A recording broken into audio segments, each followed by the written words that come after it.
시간에는 우리 생애를 변화시키는 원칙에 대해서 우리가 살펴보겠습니다. 다 같이 고린도전서 9장에 있는 말씀을 펴서 오늘 본문의 말씀을 읽어보도록 하겠습니다. 고린도전서 9장입니다. 고린도전서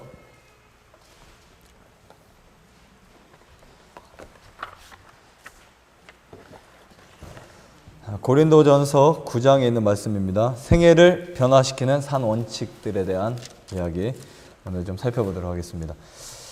고린도전서 9장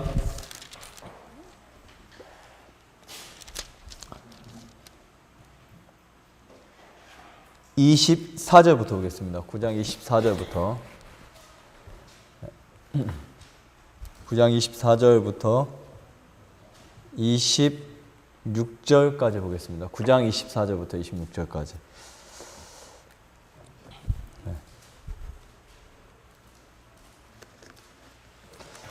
여러분, 그 종교라고 하는 뜻이 무슨 뜻인 줄 아세요? 종교? 종교가 무슨 뜻이죠? 한자를 그대로 풀었으면 으뜸 가는 교육이다, 이 뜻이에요. 으뜸이 가는 교육. 조금 더 이것을 자세하게 이제 들어가면은 하늘에서 내려온 가장 좋은 교육이다, 이런 뜻입니다. 우리가 많은 편견을 가지고 있죠. 종교하면은 그냥 무릎 꿇고 기도하고 교회 시비금을 내고 무슨 활동을 하고 이렇게 생각하고 있는데, 종교라고 하는 이 단어 자체는 어렵지 않아요. 하늘이 주는 교육, 최고의 교육이다, 이런 뜻입니다. 그래서 제가 엘렌 G. 화이트의 이 책 중에 좋아하는 책이 있어요. 교육이라는 이렇게 책이 있는데, 이 교육에 보면 거기에 교육의 원칙이 또 있습니다. 원칙. 그러니까 하늘이 우리에게 주는 가장 좋은 교육인데, 어떻게 보면 많은 사람들이 싫어하는 이유가 있습니다. 종교가 주는 편견 때문에. 그렇죠? 오늘 우리가 이 생애를 변화시키는 산 원칙을 통해서 진정한 종교의 개념이 무엇인지, 또 우리가 어떠한 그 정보가 우리 속에 새겨져야 되는지, 이런 부분들을 좀 살펴보도록 하겠습니다. 우리 다 같이 고린도전서 9장 24절 같이 읽겠습니다. 24절, 25절, 26절까지 천천히 같이 읽겠습니다. 시작. 운동장에서 다름질하는 자들이 다 달아날지라도 오직 상 얻는 자는 하나인 줄을 너희가 알지 못하느냐. 너희도 얻도록 이와 같이 다름질하라. 이기기를 다투는 자마다 모든 일에 절제하나니 저희는 썩을 멸류관을 얻고자 하되 우리는 썩지 아니할 것을 얻고자 하노라. 그러므로 내가 다름질하기를 향방 없는 것 같이 아니하고 싸우기를 허공을 치는 것 같이 아니하여. 네. 자, 여기 보면 이기기를 원하는 자마다 뭐 한다 그랬어요? 네, 뭐 한다 그랬죠? 절제한다. 이 절제라는 말이 무슨 뜻일까요? 절제? 그럼 사실 이 죄라고 하는 단어와 굉장히 연결이 되어 있습니다. 이 죄라고 하는 단어는 1900년대 이전에 굉장히 많은 사람들이 사용하던 단어였어요. 죄. 그렇죠? 근데 이제 20세기가 넘어가면서 사람들은 죄라는 단어를 그만 사용하고 뭐를 사용하지? 행동이나 다른 사고방식에 대한 단어를 사용하자라고 해서 이 죄라는 단어가 이제는 종교적인 어떤 교회나, 그렇죠? 종교적인 곳에서만 많이 사용하지, 일반에서는 죄라고 하는 단어를 잘 사용하지 않습니다. 그렇죠? 근데 이 죄라는 것은 뭐냐면 사실 어떤 기준에서 이탈된 게 죄예요. 그렇죠? 기준에서 이탈된 게 죄입니다. 예를 들면 우리 양심이 있어요. 사람은. 그렇죠? 양심이 있습니다. 양심이 있는데 내가 남을 속였어요. 남을 속입니다. 아니면 남을 중상모략을 했어요. 그 사람은 분명히 잘못을 안 했는데 내가 살아남기 위해서 뭐 하죠? 그 사람에게 죄를 뒤집어 씌워버립니다. 아무도 몰라요. 그렇죠? 아무도 몰라요. 누구만 안다고요? 자신만 알아요. 자기의 무엇이요? 양심이 그것을 늘 지적을 합니다. 그래서 이런 말이 있죠. 돈을 떼먹은 사람은 다리를 못 펴고 자도 돈을 뜯긴 사람은 다리를 펴고 잔다. 네. 여러분, 사실 우리가 속는 것은요, 바보가 아닙니다. 사실은 어떻게 보면 속이는 게 나쁜 것이지, 우리가 이 세상에서 좀 속아주고 좀 사람들에게 좀 당하는 거, 그거는 정말 바보 같은 사람들이 아니에요. 원래는요. 속이는 사람이 나쁜 것이고, 이 뭐라 하죠? 그 약삭 빠르거나 남들을 그냥 이렇게 그 멸시하고 남들보다 막 지혜롭다고 생각하면 사람들을 억압하는 것이 하나님 보시기에 악한 것이지. 그래서 우리가 이제 이 생애를 변화시키는 원칙들 가운데서 가장 중요한 것은 뭐냐면 이 죄를 형성하는 부절제라고 하는 부분을 우리가 이해를 할 수 있는데요. 자, 그렇다면 이 죄를 더 이제 그 단어를 깊이 들어가면은 이 죄라고 하는 단어는 우리 한자로 이렇게 써 있죠. 허물죄자, 수식어 이렇게 들어가죠. 허물죄. 여러분 다 아시죠? 허물죄. 다시 말하면 내게 쓸데가 없는 것이다. 이렇게 보시면 됩니다. 나에게 쓸데가 없는 것이다. 그러니까 이 죄라고 하는 것이 나에게 있으면 나는 사망할 수밖에 없어요. 우리 뱀이나 이 파충류들은 자기가 살기 위해서 무엇을 벗어요? 살기 위해서 무엇을 벗습니까? 매미가 수년 동안 땅에서 군뱅이로 있다가 매미가 나오면서 무엇을 벗고 나와요? 자기의 허물. 그렇죠? 그럼 뱀이 허물 벗는 거 보셨어요? 뱀이 허물 벗는 거 저 지나가다가 본 적이 있어요. 근데 관찰을 해보니까 그냥 쫙 벗어버릴까요? 아니에요. 굉장한 고통이에요. 그러니까 뱀이 허물을 벗는데 허물을 그 마디마디에서 하나하나 이렇게 벗어나갈 때 이 뱀에게는 엄청난 고통이 거기에 들여집니다. 사람이 허물을 벗어 다시 말하면 죄를 회개하고 다시 새로운 생애를 살 때는 이러한 고난이 필요하다는 거죠. 그렇죠? 근데 우리는 거기에 대한 인식을 하지 않고 살아갑니다. 인식을 하지 않고 살아가다가 어떤 문제점에 딱 도달하게 되면 무엇이 잘못되었을까? 그때부터 막 찾아내기 시작해요. 내가 무슨 말을 잘못했을까? 무슨 행동을 잘못했을까? 내가 어떻게 잘못 샀을까? 아니면 내가 어떻게 잘못 먹었을까? 그때 우리가 이제 찾기 시작하죠. 어쨌든 그때라도 찾는 것만 해도 다행이고요. 그렇죠? 사도 바울은 운동장에서 다름질하는 자들이 다 달아날지라도 상 얻는 자가 몇 명이라 그랬어요? 올림픽의 금메달은 2명이 받나요? 2명이 받아요? 1명이 받죠. 근데 끝까지 뭐 한 사람? 네, 끝까지 승리한 사람. 우리가 하늘에 갈 때, 이 하나님이 우리에게 주시는 월계관이 있습니다. 월계관이 있어요. 그리고 또 그 무슨 가지를 들고 간다 그랬어요? 성경에 보면 시편에 보면 종려 가지를 들고 간다 그랬는데 종려나무는 승리의 표현입니다. 자, 그 다음에 여기 보시면 이기기를 다투는 자마다 모든 일에 절제하나니. 자, 어떤 일이에요? 모든 일에 절제한다. 이렇게 말하고 있습니다. 사람이 절제하지 않으면 사람의 가치나 사람의 어떠한 그 사람의 품위는 떨어져 버립니다. 그렇죠?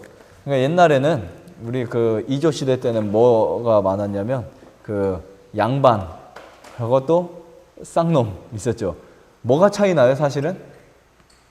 뭐에서 차이가 났어요? 말. 그렇죠? 말에서 차이가 났어요. 양반은 말을 함부로 하지 않았습니다.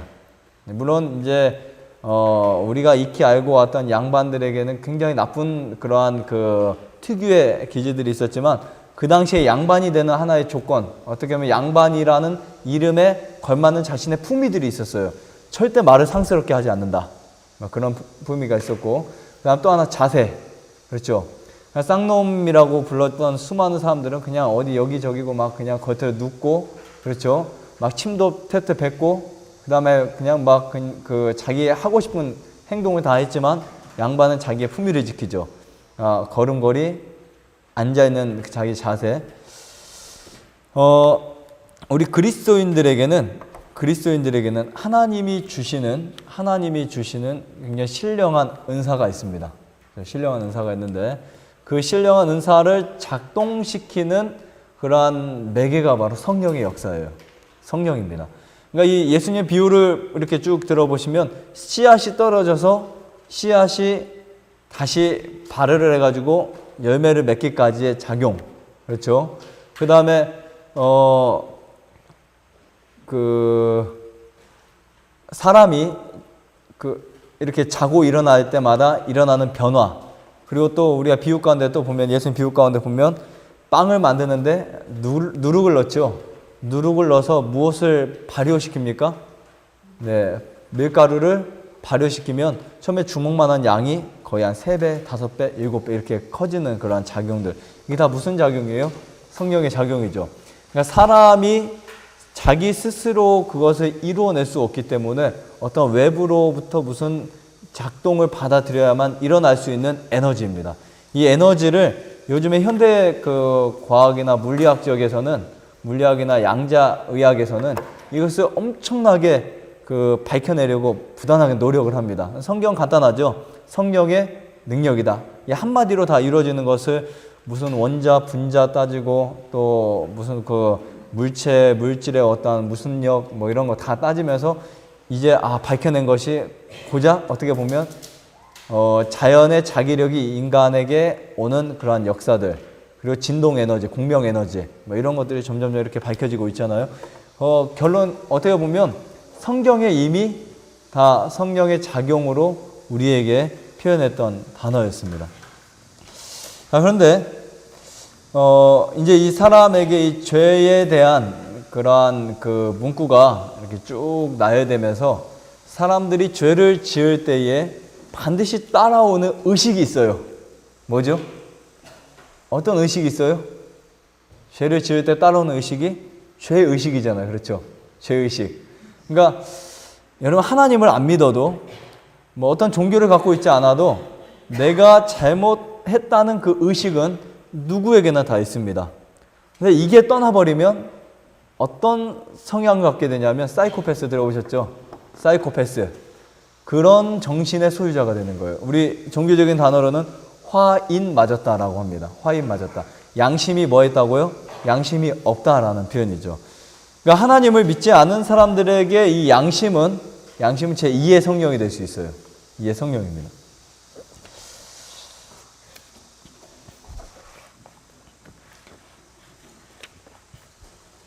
우리 이 생애는요, 우리가 오감이라고 하는 이러한 그 감각기관을 통해서 형성이 됩니다. 그렇죠? 그래서 이런 표현이 있죠. 나의 행동이 뭐가 돼요? 여러분의 행동이 뭐가 되죠? 계속 그런 행동을 하다 보면 습관이 되죠. 습관이 뭐가 될까요? 품성을 이룹니다. 그 인격을 이뤄요. 우리 학교 다닐 때 좀 말을 더듬는 사람 따라하다가 진짜 더듬는 사람들 보셨어요? 네, 여기에 한 3년 동안 살았던 분 중에 한 분이 말을 하나도 더듬지 않은 제 경상도 부산 분이었는데, 근데 자기 친구가 말을 더듬는 것을 고등학교 때인가 계속 따라하다가 본인이 지금까지도 못 고칩니다. 아주 천천히 말을 해야 고치니까 이제 고쳐지는데, 막 말을 하다 보면 막 이렇게 계속 말이 더듬는 말이 나와요. 참 재밌어요. 근데 알고 보니까 기형아도 아니고 잘못된 사람도 아니고 단지 무엇을 만들어 버린 거예요? 습관을 만들어 버린 거예요. 자꾸 따라하다가. 이제 예를 들면 우리도 그런 습관도 많이 하잖아. 이렇게 눈 깜빡이는 거. 이제 저도 이제 그거 한 몇 년 동안 못 고쳤는데, 친구가 이제 눈 깜빡이는 거를 이렇게 해가지고 저도 막 그거 몇 번 하다 보니까 습관이 돼 버렸어요. 그래서 한 2, 3년 동안 부모님에게 엄청 혼나면서 지금 고쳐졌는데, 어렸을 때 그런 습관들, 그리고 침 이렇게 풍선해가지고 딱 하면 풍선 날아가는 거, 이거 계속 하다 보면 그냥 어른들하고 있을 때나 함하고 있을 때 나도 모르게 그게 나와져요. 나중에 상대방의 팔에 묻을 정도. 그렇죠? 그런 것들 하나하나가 사실 나의 습관을 이루는 것처럼 우리의 행동들은 나의 어떠한 그 습관과 품성을 만들어 버린다, 이렇게 보여주고 있습니다.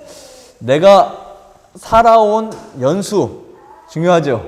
그렇죠? 그래서 성경은 이 백발은 노인의 뭐라고 했을까요? 면류관이다 그랬어요. 네, 그래서 흰머리 많이 난다고 걱정할 필요도 없고요. 이 사람이 지금까지 살아온 자기의 그 나이, 뭐 20이든 30이든 40이든 50이든 이 성경에는 그 연수에 대한 표현을 어떻게 한 줄 아세요? 사람의 가치라고 말하고 있습니다. 그 사람의 연륜은 그 사람이 평생에 쌓아온 인격과 품성으로 보여집니다. 그러니까 이스라엘에서는 그 어른을 공경하는 것이 엄청난 그 대우였죠. 그러니까 윗사람을 공경하지 않는 것은 사형에 처하는 일까지도 있었다고 하니까 그 정도로 그만큼 그 연륜이 중요했죠. 근데 그만큼 이제 엄청난 모본을 보였잖아요. 그렇죠? 모본을 보였고 말이 법이었어요. 말 한마디가 법이었고 실수가 없습니다. 그러니까 이 자기만의 실수를 절대로 보여주지 않으려고 하는 이 어른들의 어떤 그 삶이 있었는데 우리가 그런 말 하죠. 내가 30이다, 50이다 하면은 내가 지금까지 살아온 그 나이로 나머지를 살아간다. 그렇죠? 베풀고 내가 지금까지 사람들에게 만들었던 환경을 가지고 내가 그대로 살아간다고 하는데 우리 기독교에서는 그렇게 말하지 않습니다. 다행이죠. 내가 지금까지 50평생, 60평생, 70평생을 사기만 치다 살아온 사람이 그런 말을 들으면 희망이 없잖아요. 그렇죠? 근데 우리 기독교에서는 그렇게 말하잖아요. 내가 아무리 지금까지 못되게 살고 남을 괴롭히고 정말 일반에서는 멋있다고 생각할지 모르지만 살아와서 인생이 쭉 지나가다 보면 멋있는 게 아니었어요. 그것이 결국은 굉장히 비참하고 처참한 그런 인생길이 딱 나에게 안겨졌을 때 우리는 이 성경을 통해서 바꿀 수 있는 희망의 메시지가 우리에게 보여집니다. 그래서 제가 이 성경을 좋아하는 이유가 뭐냐면 성경은 이 굉장히 영감적이면서도 현실을 유지해주는 책이에요. 그래서 만약에 엄청난 악인이 하나님께 돌아가서 죄를 회개하고 앞으로 내가 선을 행하겠다. 그렇게 하면 하나님이 지금까지 지었던 모든 죄를 없애주신다는 그런 약속이 있습니다. 아무리 내가 20년, 30년, 50년을 거룩하게 살고 아름답게 살았지만 내가 50살이 되었을 때 양심의 어떠한 교만과 양심을 어기고 자연의 섭리를 어기고 살아가면 그 사람은 성경이 말하는 구원은 없어요. 그게 바로 성경이 말하는 철학입니다.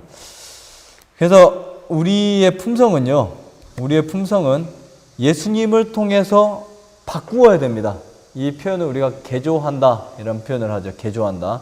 그러니까 우리가 이 품성을 개조시킬 때 하나님의 놀라운 이러한 역사를 경험하게 되는데 우리의 이 품성이 완전히 바뀌어야 되겠죠. 그렇죠? 그러니까 사람들이 이런 말을 하죠. 이 사람은 원래 이런 성품이야. 이런 성격이 있어. 그렇기 때문에 그 성격은 바꿀 수가 없다. 이런 말을 하는데 우리 마음의 성격을 바꾸는 것과 우리 몸의 질병이 치유되는 것은 완전하게 밀접한 연결이 되어 있습니다. 그렇죠? 막 툭하면 화를 잘 내거나 툭하면 그냥 뭐 사람들을 미워하거나 툭하면 그냥 욕설을 이렇게 막 하거나 그러한 품성이 바뀌는 것은 무엇이 바뀌는 거예요? 내 몸의 질병의 상태가 바뀌는 것입니다. 제가 왜 현대의학을 별로 좋아하지 않냐면 현대의학은 우리의 질병과 신체와 영적인 관계를 분리시켜 놔요. 완전히 분리시키죠. 이게 이원론 사상이에요. 이원론이 뭐죠?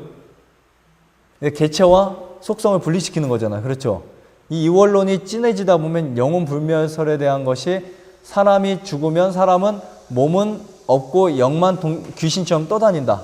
이런 사상을 꼴짓게 만들어요. 그런데 사실은요, 비슷합니다. 사람이 죽으면 우리 혼과 영이 누구에게 저장돼요? 하나님에게 저장되어 있다가 나중에 몸이 부활할 때 거기에 들어가는 거지. 지금 여러분이 죽으셨다 귀신처럼 막 다니면서 사람들에게 야, 너 뭐하니? 이렇게 하지 않습니다. 절대 그런 게 없어요. 사후세계에 대해서 우리 기독교도 굉장히 많은 의견이 이렇게 많은데 비슷한 것 같지만 뭐 부활 같은 이런 신학을 믿는 것은 비슷한 것 같지만 이 사후세계에 무슨 귀신 같은 세계를 사람들이 굉장히 지향하고 있어요. 그러니까 죽으면 또 다른 세계를 다니고 막 살아가고 있다. 절대 그렇지 않습니다. 죽으면 끝이에요. 끝인데 하나님이 생명을 살려주실 때까지. 그러니까 하나님이 우리 영적인 그러한 사고는 갖고 계신 다음에 우리 몸이 부활될 때 거기에 다시 넣어주는 것이 이 진정한 부활신앙이고요. 이 이원 사상을 갖고 있는 현대의학이나 이원 사상을 갖고 있는 현대인들의 어떠한 그 회의적인 사고방식 자체가 사람이 이 자연 치유를 받을 때도 굉장히 걸림돌이 되는 하나의 문제점이에요. 그래서 우리가 마음이 바뀌지 않으면 사람이 질병에서 좋아질 수 없다. 이런 확실한 개념을 여러분들이 이해하시면 좋고요. 네. 우리 마음은 어떻게 형성될까? 여러분 혹시 제가 늘 말씀드리죠. 그럼 마음이 어디 있다 그랬어요? 마음이 어디 있습니까? 여기 있죠. 여기 있습니다. 마음이 여기 있으면은 여러분 감동 받으실 때 여기 만지세요? 뭐 뜨거운 눈물이 흘릴 때 마음이 뜨거워 이렇게 하십니까? 아니죠. 어디 만져요? 가슴이 뜨겁다 이렇게 만지죠. 마음이라는 것은 어떻게 형성되냐면 이게 정말 정확하게 우리 신체 법칙에 의해서 형성이 돼요. 내가 몸이 아프고 피곤하고 짜증날 때는, 피곤하고 힘들 때, 그때 우리의 마음은 어떻게 형성되냐면 어떻게 형성되죠? 우리의 품성이 짜증조로, 그렇죠? 이해할 수 있는데도 이해를 하지 않습니다. 여러분, 사람의 몸은 에너지가 점점점 빠질 때 남을 이해하지 못하게 돼 있어요. 에너지가 빠져나갈 때. 그러니까 우리에게는 생명 에너지가 있잖아요. 이 생명 에너지를 어떻게 우리가 받냐면 공기, 물, 그다음에 탄수화물, 단백질, 그리고 또 땅의 지자력 이런 것을 통해서 우리가 에너지를 받게 되는데, 그 에너지가 들어오는 것보다 빠져나가는 게가 많으면은 뭐가 되죠? 짜증이 나버려요. 그래서 현대인들이 짜증이 많은 거예요. 여러분 요즘에 옛날에는 다혈질의 사람들이 간혹 있었지만 요즘엔 다 다혈질이에요. 남녀노소 할 것 없이. 아이들 보세요. 아이들 뭐라고 하면요 막 성질 팍 내잖아요. 그렇죠? 성질 팍 내죠. 어른한테도요 막 그냥 말 함부로 합니다. 제가 자전거 타고 가는 아이에게 크락션 한번 살짝 눌러줬더니 쭉 지나가면서 이제 그때 이모님이랑 같이 타고 왔는데 뒤를 보니까 막 초등학생이 막 욕을 엄청 하는 거예요. 그래서 자동차를 세워서 다시 뒤로 빠꾸해서 지금 뭐라고 했니? 물어보니까 아무것도 안 했다고. 아이들이 요즘에는 막 무서워요. 진짜 아이들 무섭고 막 욕도 입에 담지 못할 뭐 깡패 이상의 욕을 다 하고 있는 이 현 시대에 남녀노소 할 거 없어요. 남녀노소 할 거 없습니다. 여자들도 옛날에 한국 사람이 안 그랬잖아요. 그렇죠? 막 함부로. 남자들도 그냥 다혈질의 사람이 어떤 사람이 있는 것이 아니라 모든 사람이 다 다혈질이 돼버렸어요. 아마 지하수 같은 거 우리가 이제 품어 올리는 모다 사용 많이 하고, 제가 원인을 보니까 전기였어요. 전기. 그러니까 사람들이 이 에너지가 빠지는 이 경로가 있어요. 반드시 있습니다. 그 에너지가 빠지는 경로가 전자파였어요. 전자파. 이 전자파는요, 사람의 피부, 사람의 두뇌, 사람의 혈액에 주는 굉장히 많은 것에 미치는 영향을 주는데, 특히 이 전자파 중에 가장 많이 우리에게 해를 주는 게 뭔지 아세요? 휴대폰이에요. 휴대폰. 그래서 만약에 내가 진짜 몸이 좋아지고 싶다. 뭐를 멀리 해야 된다고요? 휴대폰을 멀리 해야 됩니다. 우리 벌들 있죠? 벌들은 굉장히 예민한 생물체예요. 그러니까 벌 한 마리가 4km 지점에 꿀 한 방울이 있으면 그 냄새를 맡고 소식을 전해서 엄청나게 많은 벌들이 오잖아요. 어떻게 다 찾아오는지 몰라요. 그렇죠? 근데 그 감각 수용기들이 발달한 지느러미 아직 이 더듬이 쪽에서 발달한 그러한 수신이나 성수신이 엄청나게 발달했어요. 근데 이 벌들의 벌통 앞에 관찰해 보면은 벌들이 꼬리를 뒤쪽에 넣고 흔듭니다. 꼬리를 흔들어요. 그리고 날개짓을 하죠. 그게 무슨 표시냐면 몇 킬로 전방 몇 메다 어디에 꿀 몇 방울이 있다. 그쪽 꿀이 나니까 빨리 가봐라. 이런 소식을 전해주는 거예요. 그런 신체적 메커니즘을 통해서 이 벌들은 자기들이 살기 위한 어떠한 생존의 법칙을 유지해 나갑니다. 마찬가지로 이 사람도 그렇게 살아가는데, 문제는 뭐냐면 이렇게 예민한 벌들에게 가장 두려운 대상이 있어요. 가장 두려운 대상이 있습니다. 물론 자연의 원리는 사실 두려운 게 아니에요. 그냥 다큐멘터리나 지오그래픽 이런 보셨죠? 지오그래픽 가방도 있고 뭐 카메라 장비 만드는데, 그런 데서 일부러 이 아프리카나 가서 찍잖아요. 자연에 찍을 때 맹수가 사슴을 잡아먹어도 그것을 말리지 않습니다. 왜 그렇죠? 자연의 생존 법칙이니까. 먹이 사슬이고 하나의 어떤 생존의 법칙이기 때문에 말리지 않아요. 벌들을 잡아먹고 벌들을 공격하는 어떤 생존의 법칙은 사실 무서운 게 아닙니다. 가장 무서운 건 뭐냐면 현대인들이 벌들에게 주는 공해, 그보다 더 무서운 것은 전자파였어요. 이 전자파는 벌들이 길을 잃어버릴 수 있는 엄청나게 많은 해악을 줍니다. 우리가 벌을 가지고 이 벌을 이제 한 통을 딱 담아버리면은 10만 마리 이상이 벌통에 담겨요. 세보지 않았지만 평균적으로 10만 마리 이상이 이제 1, 2층에 담기는데, 조금 더 많이 담는 사람은 한 12만 마리, 13마리에 한 1, 2층에 해가지고 그 벌을 가지고 아카시아 밭에 가죠. 분명히 갈 때는 12만 마리를 가지고 와서 이제 아카시아 밭에 가서 이제 벌들이 한 15만 마리, 13마리를 늘어나야 돼요. 왜냐하면 그 새끼가 많이 있으니까 터져 나오면서 늘어나야 되는데 개체수가 굉장히 줄어요.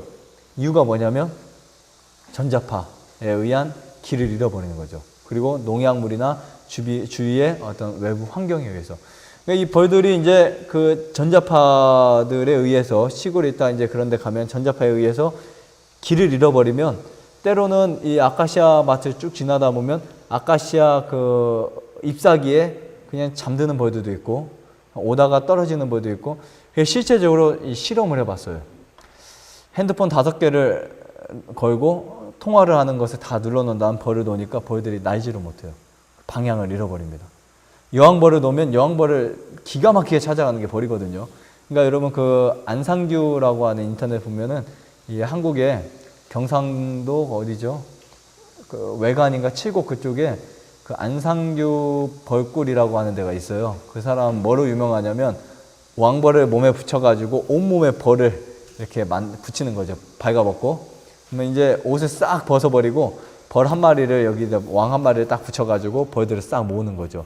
막 벌통을 털고 막 이렇게 해가지고 벌 수염도 만들고 이제 벌로 이제 온몸에, 그러니까 좀 간질간질하겠죠. 근데 공포감도 엄청 많겠죠. 벌이 그렇게 왕을 좋아해요, 사실은. 왕이 있으면 모입니다. 근데 무엇이 있으면요, 전자파가 있으면 없어져 버려요. 사라집니다. 그래서 예전에 이 병원에서는 백혈병 환자들이나 몇 개월 안 남은 암 환자들에게는 어떤 병원에서는 핸드폰 사용 금지를 한 곳도 있었어요. 예전에 있었어요. 지금은 없죠. 그러니까 핸드폰이 그만큼 문제가 됩니다. 핸드폰이 오는 전자파. 내가 통화를 할 때 전화를 많이 하는 거 좋지 않거든요, 사실은. 전자파가 내 몸속에서 다 들어가는 거죠. 그래서 우리의 에너지가 그런 곳으로 많이 빼앗기다 보니까 뭐가 생겨요? 짜증이 생기는 거예요. 짜증이. 그렇죠? 그 짜증을 스스로 뭐 할 수 없어요? 절제할 수 없어지는 것입니다. 컴퓨터, 핸드폰 이런 것을 많이 하다 보면. 예수님의 말씀을 보면요, 이런 표현이 있습니다. 그리스도의 은혜가 우리 마음에 거하는 원칙이 되기 전에 사람들은 무엇을 할 수 없을까요? 절제를 할 수 없다. 왜 하는지 몰라요. 그러니까 사람들이 결과는 뭐냐면 내가 고기 안 먹어서 좀 나서봐야 되겠다. 하지만 결론은 내가 더 살고 싶은 것도 하나의 자기를 위한 욕심이었기 때문에 완벽한 절제를 할 수 없습니다. 그러니까 예수님을 만난 사람들은요, 완벽한 절제가 이루어져요. 술, 담배, 고기뿐만 아니라 마음의 절제까지 이루어져요. 예수님 안 만나면 절제가 이루어질 수 없습니다. 환경은 개혁을 일으킬 수 없다. 그리스도교는 마음의 개혁을 일으킨다. 예수님께서 내부에서 역사하신 결과가 변화된 지성의 지시하에 외부로 나타날 것이다. 계획을 외부에서 시작하여 내부로 역사하게 하려는 노력은 항상 실패하였으며 언제나 실패할 것이다. 그러니까 우리가 하나의 어떠한 습관을 바꾸는 것은 누구나 다 할 수 있어요. 그렇죠? 하지만 우리 자체가 변화되는 것은 아무나 할 수 없는 일입니다. 다시 말하면 이 샘을 깨끗하게 하기 위해서는 무엇을 바꿔야 돼요? 샘이 나오는 환경을 바꿔줘야 되죠. 계속 물만 퍼내면 되지 않습니다. 의사와 간호사들이 주로 하는 일은 뭐냐면 수도꼭지를 틀어놓은 채 걸레질을 계속 하는 거예요. 무엇을 치우기 위해서요? 물을 짜내기 위해서. 그런데 여러분 어떻게 해야 되죠? 수도꼭지를 잠궈야 되겠죠. 잠그면 모든 것이 해결이 됩니다. 우리가 그 원인, 그 원칙을 우리가 이해하게 될 때 우리가 모든 것들이 해결됩니다. 자, 그 다음에 많은 사람들은 이제 건강 교육을 받을 때 이런 생각을 합니다. 내가 천천히 끊겠다. 술을 하루에 뭐 한 병을 먹었던 것을 3분의 2만 마시다가 내일은 한 잔만 마시다가 이렇게 끊겠다. 이게 절대 안 됩니다. 진정한 절제는 빚을 맞았을 때 그대로 끊어버리는 거예요. 그때 역사가 일어나는 것이고, 그 다음에 사람이 싸우기 가장 힘든 싸움은 무슨 싸움이냐면 자신과의 싸움이에요. 이 세상에서 실패한 사람들을 보면요, 거의 다 무슨 싸움에서 졌어요? 자기와의 싸움에서 진 사람들이에요. 나와의 싸움에서 승리한 사람들은 어떤 시련도, 어떤 고난도, 어떤 역경 속에서 일어나서 성공할 수 있는 삶이 될 수 있고, 그 사람들에게는 누가 있냐면 조력자이신 하나님이 있습니다. 그래서 하늘은 스스로 돕는 자를 뭐 한다 그래요? 네, 스스로 돕는 자를 도와준다. 여러분, 내가 하지 않으려는 것을 절대로 다른 사람이 해줄 수가 없습니다. 그래서 우리 각자는 내가 스스로 의의 원칙을 이루어야 되고, 내 스스로 절제나 내 스스로 내가 이것을 고쳐야 되겠다, 이렇게 해야 되겠다 하는 원칙을 자기 스스로 세워나가야 됩니다. 이 성경의 원칙을 보면요, 성경의 원칙을 보면 내 자신을 많이 사랑하라 그랬을까요? 아니죠. 무엇을 사랑하라 그랬어요? 내 이웃을 누구와 같이요? 누구와 같이? 내 몸과 같이 사랑하라, 이런 표현을 합니다. 여러분, 혹시 주변에 이웃을 내 몸과 같이 사랑하는 분 있습니까?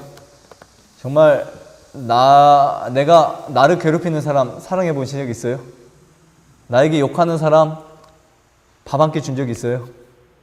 나에게 방해를 하고 나에게 감사하지 않는 사람들에게 여러분 그 사람을 축복의 기도를 해줄 수 있습니까? 우리가 그렇게 못한다면 성경을 통해서 예수님이 어떻게 사셨는지를 배워야 되겠죠. 저도 배우는 중이고 여러분 모두가 배워야 될 사람들입니다. 그래서 이 세상은요, 하늘을 가기 위한 가장 훌륭한 교육의 장소예요. 그렇죠. 그리고 세상에 나를 괴롭히는 사람들은 나에게 가장 큰 스승입니다. 왜냐하면 나를 괴롭히는 사람이 있기 때문에 내가 어떻게 할 수 있다고요? 바뀔 수 있는 거예요. 항상 우리가 이렇게 좋은 사람들만 내 곁에 있으면 나는 바뀔 수가 없어요.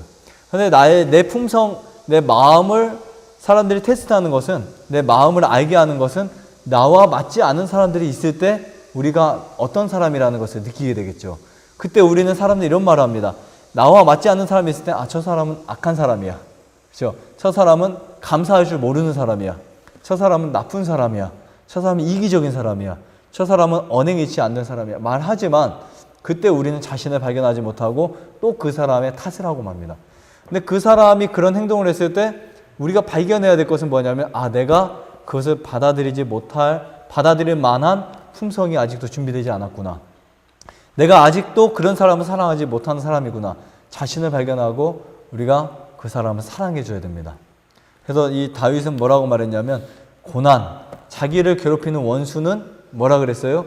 자기에 대한 스승이라고 말하고 있습니다. 여러분, 그런 말 하기 쉽지 않거든요. 그렇죠? 쉽지 않습니다.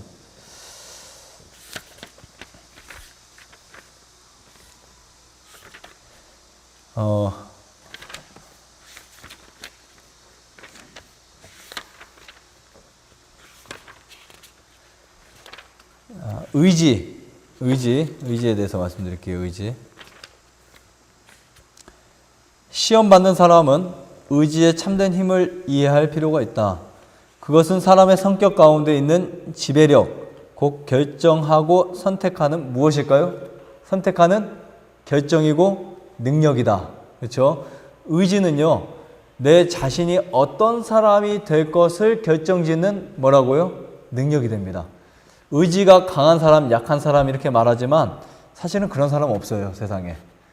의지가 어떤 부분에는 강하고 어떤 부분에는 약한 사람이 있을지는 몰라도 의지 자체가 강한 사람은 세상에 한 사람도 없습니다. 예를 들면 어떤 사람은 여자에 대한 의지가 강한 사람이 있고, 어떤 사람은 술에 대한 의지가 강한 사람이 있고, 어떤 사람은 담배에 대한 의지가 강한 사람이 있을 뿐이지, 진짜 의지가 강한 사람들은 뭐 하지 않는 사람이에요? 요동하지 않는 사람입니다. 성경에 보면 오른뺨을 때리면 왼뺨도 돌려댈 수 있는 사람, 이 사람이 정말 의지가 강한 사람이에요.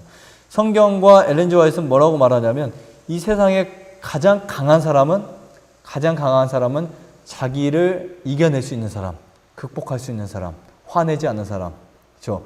상대방을 사랑해 줄 수 있는 사람, 원수를 위해서 기도할 수 있는 사람이 가장 강한 사람이다. 이렇게 말하고 있습니다. 선과 순결에 대한 욕망을 갖는다는 것은 그 자체가 좋은 일이다. 그러나 만약 우리가 거기에서 그치면 아무런 유익이 없다. 많은 사람들은 그들의 악한 기질들을 정복하고자 바라고 소원하는 동안 멸망으로 들어가게 될 것이다. 그들은 그들의 의지를 하나님께 굴복시키지 않는다. 그들은 하나님을 섬기기를 택하지 않는다. 이런 사람들이 있어요. 해야 되는데, 그렇죠? 고기 안 먹어야 되는데, 그렇죠? 화 안 내야 되는데, 평생 이렇게만 하다가 끝나는 사람들이 있어요. 고치지는 못하고. 그게 어떤 것을 이루어내냐면 양심의 가책을 이루어냅니다. 그래서 내가 오늘도 절제할 걸, 하나를 덜 먹을 걸, 가지 말 걸, 하지 말 걸, 보지 말 걸, 이렇게 하다가 스스로 망하는 사람들이 굉장히 많죠. 아담과 하와가 잃어버린 것 중에 아담과 하와가 타락을 하고 나서 가장 비참한 결과 가운데 하나가 뭔지 아세요? 자제력을 상실한 거예요. 자제력을 상실한 겁니다. 자, 이것을 보고 나서 이 자제력이라고 하는 게요, 굉장히 중요한 건데, 우리는 하루를 살면서도 수도 없이 자제력을 잃어버린 자신을 발견하게 됩니다. 사실 오늘 하나님의 말씀을 통해서 우리 생애가 변화되잖아요. 그러면은 무엇이 이르러 오냐면 평화가 오고 거기에는 능력이 옵니다. 하나님은 우리 자신이 활용해가지고 얻을 수 있는 그 놀라운 힘을 얻기를 원하시는데, 그것이 여러분들의 선택이고 여러분들의 어떠한 목표, 계획이 되시기를 간절히 바랍니다. 그래서 사도 바울이 말한 이 절제는 사실 어떠한 그 일정의 한 부분들만 우리가 하는 것이 아니라 모든 일의 절제, 그렇죠? 하늘나라에 가기 위한 우리의 사고 방식이 바뀌어야 되고, 우리의 어떠한 삶과 행동이 바뀌지 않으면 절대로 우리가 하늘에 갈 수 없습니다. 무엇보다 이 땅에서 우리가 하늘을 얻은 사람들, 이 땅에서 우리가 예수님을 만난 사람들이 하늘에 갈 수 있을 것이고, 또한 우리가 정말 예수님을 만나면 우리의 질병과 우리의 고통과 어려운 많은 것들이 해결될 수 있다. 이렇게 여러분 이해하시기를 바라면서 마치도록 하겠습니다.